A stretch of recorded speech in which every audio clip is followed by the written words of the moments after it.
तर नमो शेतकरी योजनेचा लाभ घेणाऱ्या 8 लाख महिलांना लाडकी बहीण योजनेचा हप्ता कमी मिळणार आहे। या महिलांना 1500 रुपयांच्या ऐवजी आता 500 रुपये या महिन्यापासून मिळणार आहे।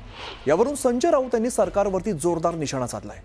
लाडक्या बहिणींच्या मतांची किंमत 500 रुपयांवरती आल्याचा खोचक टोला त्यांनी लगावलाय। आज सरकार 500 रुपयांवरती आलंय, उद्या बहिणींच्या मतांची किंमत 0 वरती येईल असं सुद्धा राऊत म्हणाले।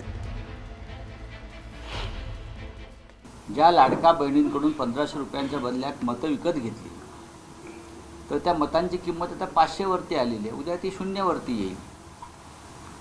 या राज्याची आर्थिक परिस्थिती अत्यंत गंभीर आहे।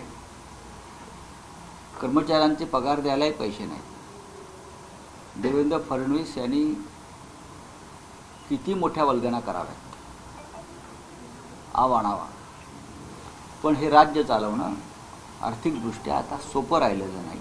ज्यावेळेस ही योजना लागू केली त्यावेळेस सरकारची बुद्धी भ्रष्ट झाली होती का?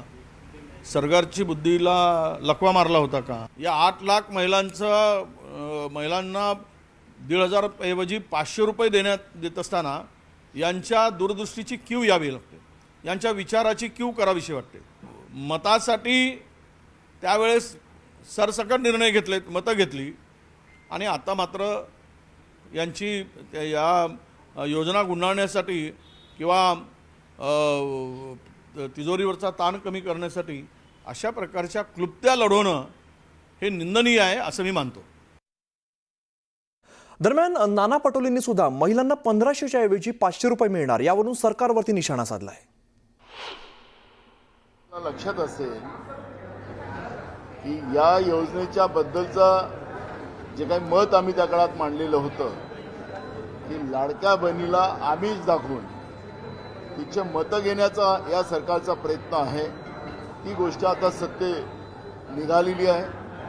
1500च्या जागी 2100 रुपये देण्याचा निवडणुकीमध्ये यांनी शब्द दिलेला होता, त्या पद्धतीनं जाहीरनाम्यामध्ये सांगितलं होतं, पण आता 500 रुपये देण्याचा निर्णय हे सरकार करते आहे। म्हणजे लाडक्या बहिणीला फसवण्याचं पाप या लोकांनी केलं। आता लाडक्या बहिणीचा शाप या सरकारला लागल्याशिवाय राहणार नाही। आणि यानंतर जालन्यामधून एक धक्कादायक प्रकार समोर आलेला आहे। अतिवृष्टी, पूर आणि गारपिटीमुळे मोठं नुकसान झालेल्या शेतकऱ्यांसाठी शासनानं ज्या सानुग्रह अनुदानाची घोषणा केलेली होती त्यातील मंजूर अनुदानातून जवळपास 50 कोटी रुपये तलाठी, ग्रामसेवक आणि कृषी सहाय्यकांनी हडप केल्याचं समोर आलंय। दरम्यान हा किती कोटींचा अपहार आहे हे अद्याप निश्चित सांगता येत नाहीये। मात्र या घोटाळ्याची व्याप्ती मोठी असून तातडीने चौकशी करून शेतकऱ्यांचं अनुदान त्यांच्या खात्यावरती जमा करा अशी मागणी स्वाभिमानी शेतकरी संघटनेनं केली। अन्यथा आंदोलन करण्याचा इशारा स्वाभिमानी शेतकरी संघटनेनं दिलाय। चौकशी गुलदस्त्यातच राहिली आणि या तलाट्यांना भ्रष्टाचार करण्यासाठी कुरण मोकळं राहिलं। त्या अनुषंगाने परत 17 जानेवारी रोजी उपजिल्हाधिकारी यांनी सर्व तहसीलदारांना पत्र काढलं की आपल्या भागातील, आपल्या तालुक्यातील सर्व 8नुसार सर्व शेतकऱ्यांना अनुदान प्राप्त होतंय की नाही याची खातरजमा करा, त्याच्या तलाट्याच्या DSS चेक करा आणि त्यानुसार अनुदान वाटप करा। मात्र त्यालाही या तलाठी महोदयांनी वाटाण्याच्या अक्षिद्या देऊन भ्रष्टाचाराचं कुरण परत सुरूच ठेवलं। त्यामुळं ह्या झालेला भ्रष्टाचार हा 50 कोटीचा नव्हे तर 100 कोटीचा आहे।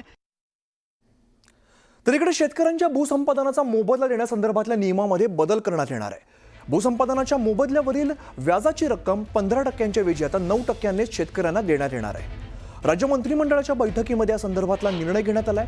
शेतकऱ्यांची जमीन भूसंपादनात गेली असेल तर त्यांना 15% व्याजाने पैसे मिळायचे आणि आता 15% ऐवजी 9%ने पैसे दिले जाणार आहेत। या निर्णयामुळे सरकारचे पैसे वाचणार आहेत, तर भूसंपादन केलेल्या अनेक शेतकऱ्यांना याचा फटका बसणार आहे।